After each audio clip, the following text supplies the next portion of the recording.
ज्ञानी तो एक अनपढ़ भी हो सकता है, उसे अपनी आत्मा का अनुभूति हो जाए तो वहां पर विद्वता की आवश्यकता थोड़ी है। विद्वता तो आप कितनी भी अर्जित कर लीजिए, जितने मर्जी शास्त्र पढ़ लीजिए, उतनी आपके अंदर विद्वता आ जाएगी, उतने आपके अंदर भागपटुता आ जाएगी, लेकिन ज्ञान नहीं होगा।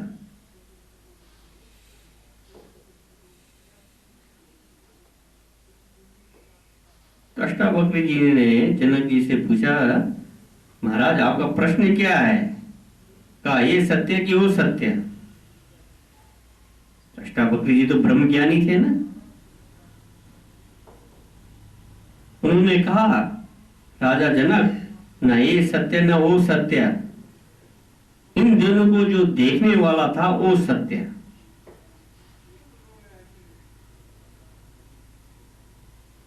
सब अचरज में पड़ गए। तब जनक जी ने बताया कि मुझे इस तरह का सपना हुआ था। सपने में मैं भिखारी बन गया, लेकिन जब सपने से जागा तो देखा कि मैं तो वही राजा ही हूं।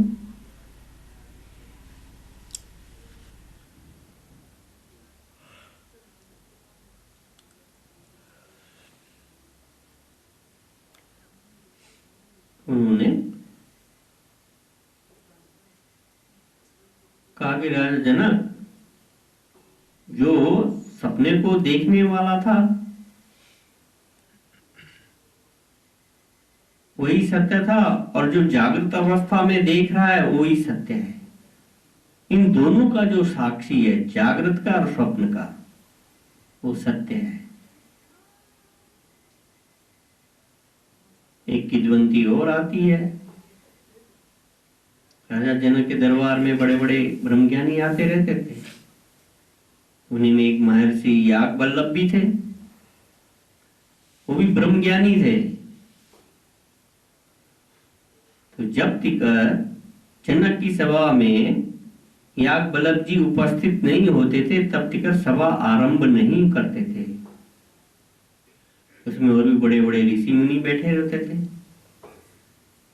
सबने मन में विचार आया कि जब तक याज्ञवल्क्य नहीं आते तब तक सभा आरंभ नहीं होती, क्या कारण है?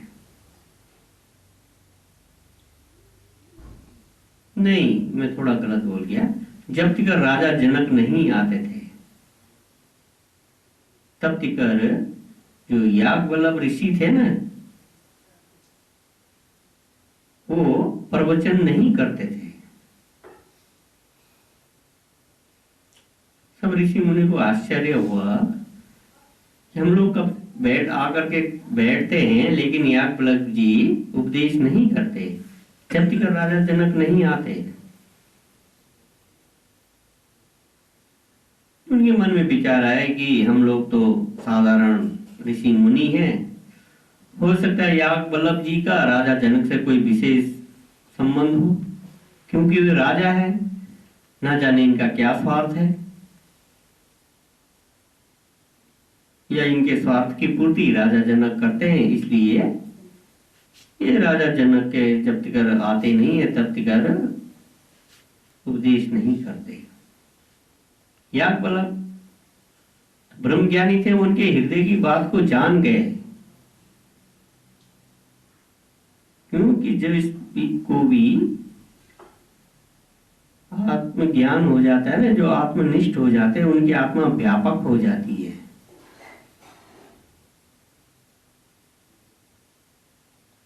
उन्होंने देखा, हो इन सब ऋषि मुनियों के मन में मेरे प्रति ऐसी शंका उत्पन्न हुई है कि शायद मेरे राजा जनक से कुछ लेता हूं, इसलिए जब तक राजा जनक नहीं आते तो मैं उपदेश नहीं करता हूं।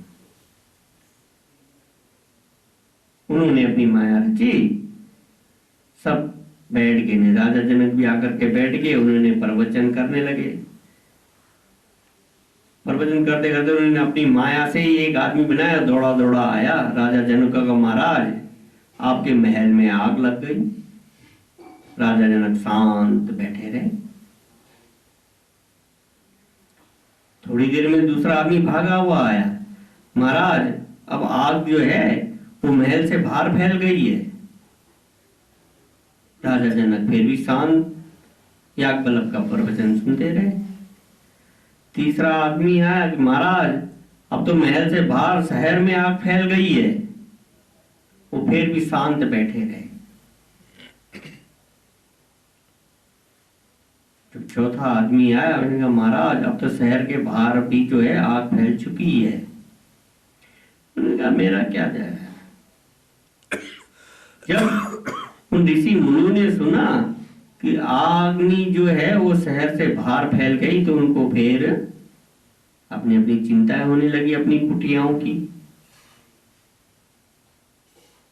उन्होंने कहा कहीं हमारी कुटिया न जल जाए। किसी को अपने आसन की चिंता, किसी को अपने सामान की चिंता। राजा जनक शांत याज्ञवल्क्य का प्रवचन सुन रहे। उन्होंने कहा अब कैसे उठा जाए यहां से। तो उनमें से धीरे से एक उठा, उसने अपने कान में जनेऊ लपेटा। पहले जमाने में जब लोग लघु शंका के लिए किसी चीज की सोच के लिए जाते थे तो जनेऊ को कान में टांग लेते थे, क्योंकि एक नियम था, नाभि से नीचे जब तक जनेऊ रहता है तब तक ना तो लघु शंका की जाती है न सोच की जाती है। अब तो ना कोई बताता है न ऐसी प्रथा है, न बताने वाले स्वयं भी इन चीजों को ध्यान में नहीं रखते। हम सभी के लिए नहीं कह रहे, अभी भी कुछ लोग हैं ऐसे जो नियमों का पालन करते हैं, वस्तुतः बहुत कम। एक गया, दूसरे ने भी अपना जनेऊ उठाया, कान में लपेटा, वो भी चला। तीसरे ने भी अपना कमंडल उठाया, कान में जनेऊ लपेटा, चलते बने। जब सारे चले गए, राजा जनक शांत चित बैठे रहे।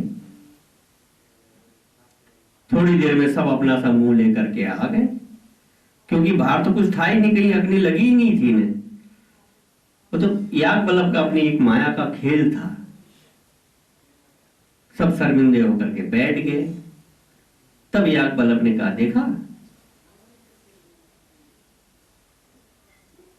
मैं क्यों नहीं जब तक राजा जनक सभा में उपस्थित होते थे प्रवचन इसीलिए नहीं करता था,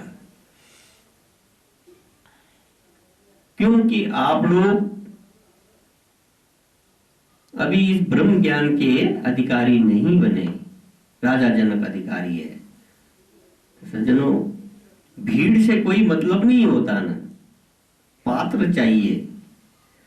जब तक हमारे अंदर पात्रता नहीं होगी ये ज्ञान नहीं टिकता।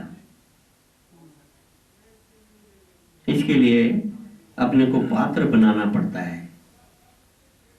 ये ब्रह्म विद्या इतनी सरल चीज नहीं है, इसीलिए हम बार बार कहते हैं कि सर्वप्रथम जो है अंतःकरण की शुद्धि आवश्यक है, क्योंकि जब पात्र साफ होगा तभी उसमें ठहरेगा। इसलिए आप लोग इतने दिन से सुनते आ रहे हैं, हम कोई ना तो वक्ता है, ना कोई ब्रह्मज्ञानी, ना उपदेशक है। ये तो हमारे साध्वी महेश जी का इसमें विशेष वो प्रेरणा रही है। महाराज आप दो शब्द बोला करें, हमें तो बोलने में रुचि नहीं है, हमारी सुनने में रुचि है, क्योंकि हम अभी साधक हैं, साधना कर रहे हैं। इसलिए हमारे शब्दों में जो भी त्रुटि रही हो उसको हमें क्षमा करें। कल हम यहाँ से फिर प्रस्थान करेंगे हरिद्वार के लिए, फिर आगे जैसी ईश्वरीय इच्छा होगी। तो जैसे ही थे, उनके भी दो हाथ पैर थे, दो आंखें और कान थे। जिन लोगों ने ये बात कही, सर्वं खलु इदं ब्रह्मा नेह नाना किंचन, ये किंचन के ऊपर बाबा जी का इतना जोर होता था, कौन मात्र भी और कुछ नहीं है। कितने अभागे हैं हम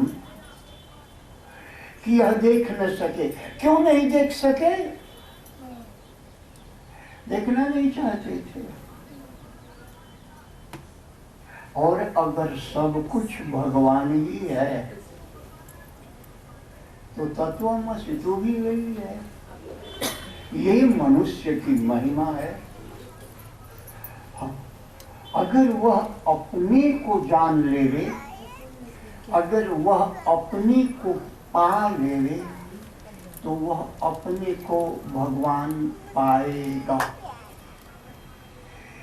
क्या कारण है कि हम अपने को न पा सके?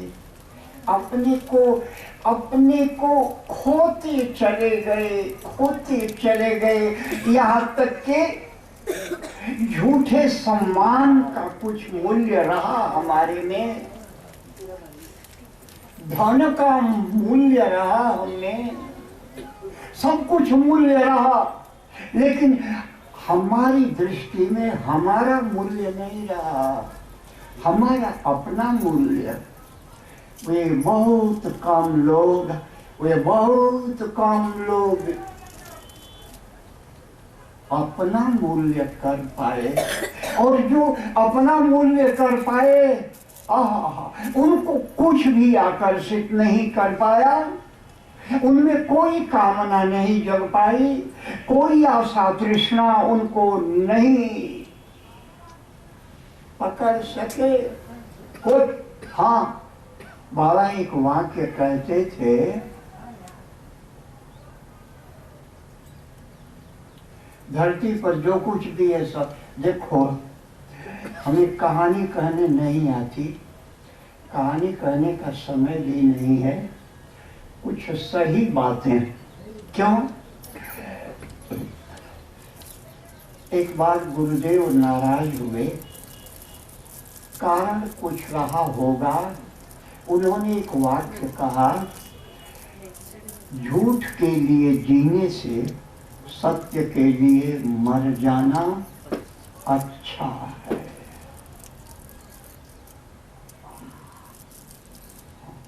झूठ के लिए जीने से सत्य के लिए मर जाना अच्छा है।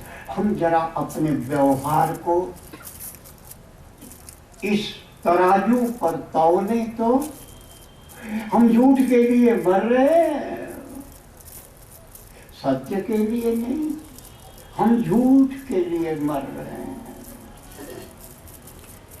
नहीं, सबके जीवन में ऐसा नहीं है, कम से कम अपने जीवन में ऐसा नहीं है। झूठ के लिए हम मरते नहीं है। झूठ क्या है? बाबा ऐसे ही बोलते थे ना, तेरे को दिखता नहीं है क्या तेरा यह शरीर सत्य है? क्या ये जो संसार दिख रहा है सत्य है? क्या कल जैसा था वैसा है? क्या तू कल जैसा था वैसा है? या ये सारा विश्वमंडल जैसा कल दिखता था क्या आज वैसा ही है? सुबह जैसे तुम थे वैसे ही है? क्या तुमने अपने बाल्यावस्था को नहीं देखा? क्या तुमने अपनी युवावस्था को नहीं देखा? अरे इस जंगल को, पहाड़ को, सबको देख, तू आंख खोल करके देख, क्या ये सत्य है?